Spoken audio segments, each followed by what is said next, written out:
Berjaket biru, Jokowi bareng Iriana naik kereta menuju Kiev, Ukraina. Ibu Iriana, ibu negara yang sesungguhnya, berani didampingi presiden di tengah negara perang. Saya kagum sekagum-kagumnya. Bayangkan, istri ini, ibu ini, dia mendapat banyak sekali ejekan dia harus dengar. Bagaimana orang-orang mengejek suaminya, mencemooh suaminya, membuli suaminya, menuding perkara-perkara yang tidak dia buat. Oke, tetapi melihat Ibu Iriana menurut saya bukan melihat dan mendengar kata-katanya. Lihatlah bahasa tubuhnya. Gesturnya mewakili seorang ibu yang kalau kita lihat bagaimana dia menggendong anak Papua, menari dengan anak Papua, lihat anak yang kepanasan lalu kemudian diangkat. Itu sesuatu yang mewakili siapa itu mother instinct ya. Itu peran ibu negara sesungguhnya, Bang. Kereta yang membawa Presiden Joko Widodo dan Iriana Jokowi berangkat dari Polandia menuju Kiev, Ukraina. Jokowi tampak mengenakan jaket berwarna biru. Dilansir dari laman Detik, berdasarkan keterangan tertulis dari Biro Pers Media dan Informasi Sekretariat Presiden, Rabu 29 Juni 2022, Jokowi dan Iriana beserta rombongan terbatas berangkat dari Pranempa Stasiun Przemysl Główny di kota Przemysl, Polandia, Selasa 28 Juni sekitar pukul 21.15 waktu setempat. Jokowi dan Iriana menggunakan kereta luar biasa yang disiapkan oleh pemerintah Ukraina, sebagaimana digunakan pula oleh pemimpin negara yang berkunjung ke Ukraina beberapa waktu lalu. Jokowi dan rombongan diperkirakan tiba di Kiev, ibu kota Ukraina, keesokan harinya. Turut mendampingi Jokowi dan Iriana antara lain Menteri Luar Negeri Retno Marsudi dan Sekretaris Kabinet Pramono Anung. Dari foto yang dibagikan, Jokowi terlihat mengenakan jaket berwarna biru dan celana hitam. Demikian pula dengan Ibu Iriana, tampak memakai pakaian berwarna biru dan celana hitam. Selain itu, tampak sejumlah petugas mengawal keberangkatan Jokowi dan Iriana ke Ukraina. Seperti diketahui, Jokowi beserta Ibu Iriana melakukan kunjungan kerja ke Eropa dalam rangka misi perdamaian. Negara yang dikunjungi pertama adalah Jerman dalam rangka menghadiri KTT G7. Setelah dari Jerman, Jokowi dan Ibu Iriana mengunjungi Ukraina. Beliau berdua akan mendorong perdamaian Rusia dan Ukraina. Selanjutnya, Jokowi beserta rombongan akan menuju Rusia untuk bertemu dengan Presiden Vladimir Putin. Pada kesempatan tersebut, Jokowi bakal meminta Presiden Putin sesegera mungkin untuk melakukan gencatan senjata dan menghentikan perang. Memang di sela kegiatan yang begitu padat dan harus melakukan lawatan di berbagai negara, terutama ke Rusia dan Ukraina kali ini, untuk melakukan misi perdamaian, Presiden Jokowi selalu didampingi oleh Ibu Iriana yang selalu menemaninya kemanapun Presiden Jokowi bertugas. Lihatlah ketika Ibu Iriana menemani Jokowi melakukan lawatan ke Ukraina. Ia begitu anggun, berhijab, dan berani mendampingi sang suami Jokowi untuk misi membawa perdamaian dunia. Di sini Ibu Iriana telah menjadi representasi bangsa Indonesia sebagai seorang perempuan Indonesia yang sesungguhnya. Seperti diketahui, pilihan busana memang menjadi salah satu cara diplomasi yang elegan. Sederhana, terlihat sederhana, tapi juga tetap elegan, merepresentasikan bangsa Indonesia. Dalam pandangan saya, Ibu Iriana adalah sosok perempuan sederhana yang sangat bersahaja. Sikap beliau yang tenang dan lembut sudah membawa kedamaian tersendiri bagi siapa saja yang melihatnya. Keanggunan khas perempuan Jawa terpancar kuat dari wajahnya, tutur katanya, dan tingkah lakunya selama ini. Ibu Iriana tetaplah menjadi seorang pendamping Pak Jokowi yang bersahaja, merakyat, dan selalu menjadi inspirasi bagi para ibu bangsa yang kuat melawan dan memberikan dukungan kepada Presiden Jokowi dalam melakukan misi perdamaian dunia. Ibu negara ataupun istri kepala daerah ataupun istri pejabat bukanlah tempat untuk membanggakan diri dan memposisikan diri sebagai perempuan berkelas karena lantaran suami menjadi pejabat. Kesederhanaan Ibu Iriana dan kedekatannya dengan rakyat serta peka terhadap problem yang ada pada saat ini hendaknya dapat dijadikan toladan bagi perempuan, khususnya istri pejabat atau pejabat perempuan. Melihat sosok Iriana Joko Widodo menyadarkan bahwa peran ibu negara sebagaimana namanya ibu negara tentunya memiliki peran untuk menjadi pelindung bagi seluruh warga negara seperti layaknya seorang ibu. Tetapi peran ibu negara tidaklah harus merubah jati diri seorang Iriana. Karena Iriana Joko Widodo tetaplah istri dan ibu di tengah keluarga Joko Widodo.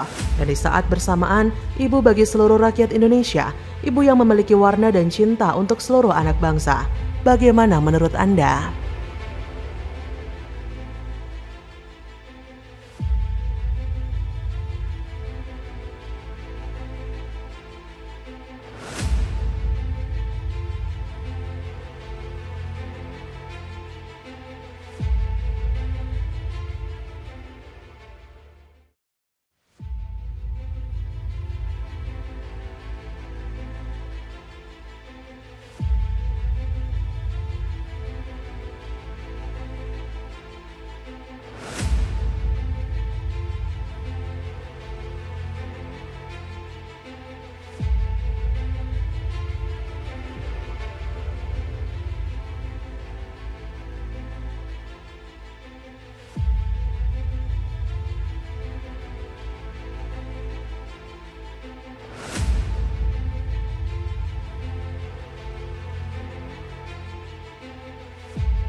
Gokil, pengawal Super Jokowi untuk kunjungan ke Rusia Ukraina. Satu orang pengawal setara 120 prajurit biasa menguasai berbagai macam medan tempur dan penyusupan.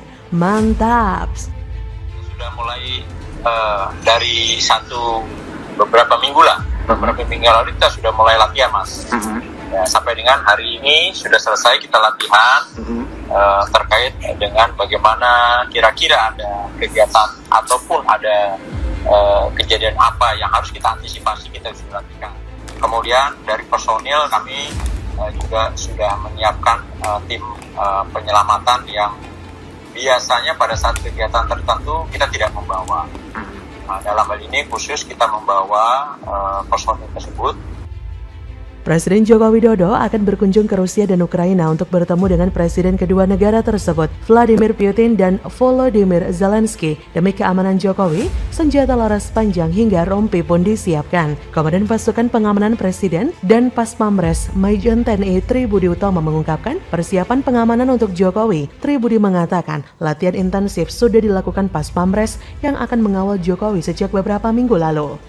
Tribudi mengungkapkan batalionnya juga telah menyiapkan tim penyelamatan khusus sebanyak 39 prajurit khusus.